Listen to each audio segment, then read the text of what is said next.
When a friend of mine showed me how to use Google Maps, I was amazed.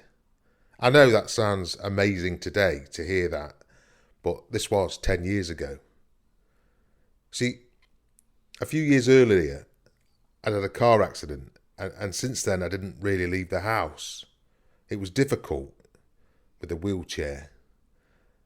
I had a car accident, and every time I saw a car, I'd feel lightheaded. But I was fascinated with Google Maps and to see the world almost like being there. I could virtually walk down the streets, virtually. And it almost felt like I was really there. I became instantly hooked. It gave me a real eye on the world. I could go to all the major cities, and I did. I saw China, Japan, Germany and England. I went to the Great Barrier Reef. I even went to Dracula's castle. My favourite thing to do was just to go to random places in city centres and see how many people and animals I could find. The faces of the people, they were always blurred to protect their privacy, but it was still enjoyable to see them there, enjoying their life, walking like it was no big deal. She must have good taste, I laughed. I zoomed in closer and noticed a grey bag she carried on a grey and purple shoulder strap.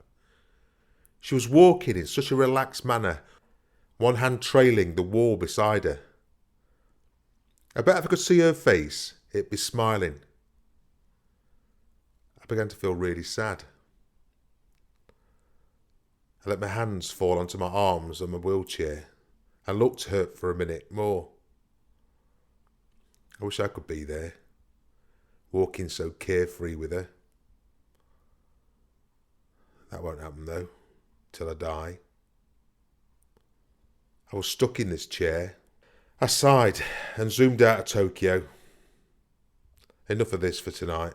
I turned off the computer and I went to bed.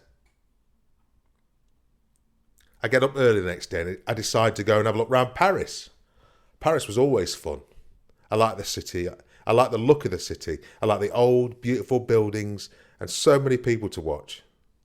I randomly zoomed into an area and saw a street lined with old brick buildings, a few small shops and an old tan brick church.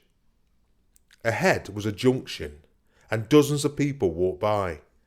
A balding businessman walking quickly past, looking back at an old woman, hair covered with a scarf, carrying a large purse.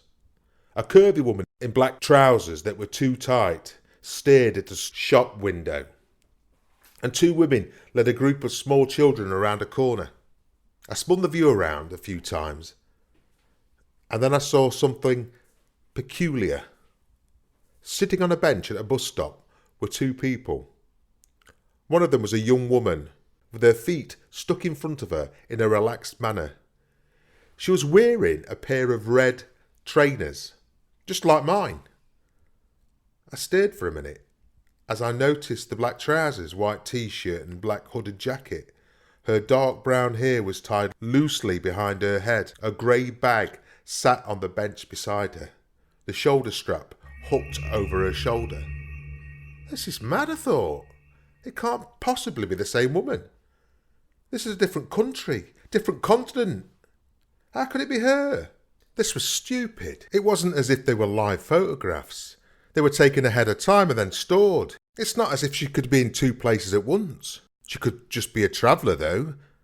And I hadn't seen her face, so it might not even be the same person. Brown hair is probably the most common hair colour in the world. But those red trainers. When I got back online, I decided to look at Berlin. I picked a random street as usual. It looked pretty empty. There were brick buildings lining the streets, looking more like factories than anything else. There was also empty shops, along with long grass and piled gravel. There wasn't much to see at all, really. There was a line of motorbikes and a car with two German flags sticking on the front. After more searching, I found a kid. He looked like he was dressed for school. I started to leave, and then something caught the corner of my eye. I turned the view, and there she was. The woman in the red trainers. She was standing on the street corner next to some kind of signpost. She had a hand on the post looking down the street as if she was waiting to cross the street. I stared in shock. How could she be here too? Even if she was travelling, there's no way. I couldn't find her every time. I mean, even finding her in Paris was a massive coincidence, but this is mad. And then I thought, is it some kind of Google joke? They've decided to play on people that go in the maps too much. Yeah, great joke. I did a quick search, but I found nothing. But this was crazy. This was mad. Had my self-imposed isolation driven me mad? Had I become so lonely that I created a hallucinogenic world? Leaving the Berlin image on my screen, I sent a text message to a friend asking him to look up the locations. I asked him to tell me what he saw, to see if he could see the same woman. Then I waited, hands sweating, heart thumping. I jumped on my phone as it beeped. The text read, I see the lady you're talking about in Berlin. I didn't see her in Paris or Tokyo. Is this some kind of game or what? Are you okay? I didn't respond. Instead, returning to the locations in Tokyo and Paris, and there she was. She was there. But it was different. She was no longer a bus stop or a bench in Paris. She was standing in front of it, looking for something in her bag. In Tokyo, she was streets away from where I'd found her first time, looking at a calico cat. I shivered. Who is she? What's happening? I switched on the map to Brussels. It was another city street. It was lined with old-looking buildings, with shops on the ground level, and what I would imagine were apartments above it. I quickly scanned the streets. They were empty. I did a second sweep. She wasn't there. Whew. I couldn't believe I was getting so worked up about this. It was nothing but a coincidence. I stopped, my eyes frozen on the screen. There was a building at a point in a fork in the road, white, with a black ironwork frame balcony jutting from the second floor. I hadn't seen her because I was looking on the roads. There she stood, standing on the balcony, her head tilted in the direction of the camera, almost like she was coyly looking at me. I switched to Sydney. She was leaning against a wall inside a doorway of a blue Carrick's pharmacy building. London showed her getting ready to step out onto a red double-decker bus, her head turned to look over her shoulder. She was everywhere I looked. She stood on a brick street on a bridge in Venice. In Hong Kong, she was standing by McDonald's adjusting a strap on her bag. In each picture, she came closer and closer to looking directly at me, with her blurred out face. My heart felt like a terrified bird stabbing around my chest. Was she following me? Was I following her? I wish I could see the expression on her face, know what she saw when she looked back at me. I wanted to get out my chair and run. Why is it that the only thing that made me feel free again was the thing that made me feel more trapped? I had to know. I typed in the name of a town and zoomed into a random street. It was a couple of miles from my house. The gates to the city park were shown in the clarity of daylight, despite it being night here. There she was. There she was. She was only a few miles from my house, standing under the ironwork arch that stated the name of the park. She looked directly at the camera, directly at me. I felt like I might throw up. She was near me, and she was now watching me. She was coming for me. What did she want? I typed the name of this street I was living on.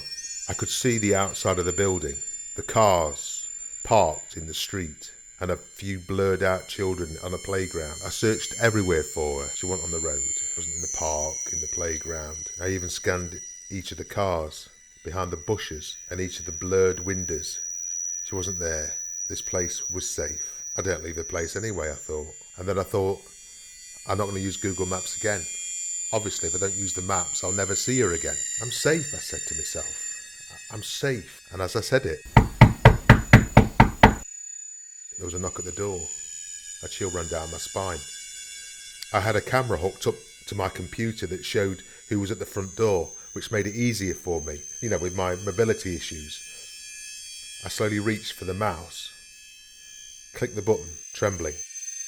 As I touched the control, I realised my mistake. The last of Google's images that I'd seen had only shown it outside of the building.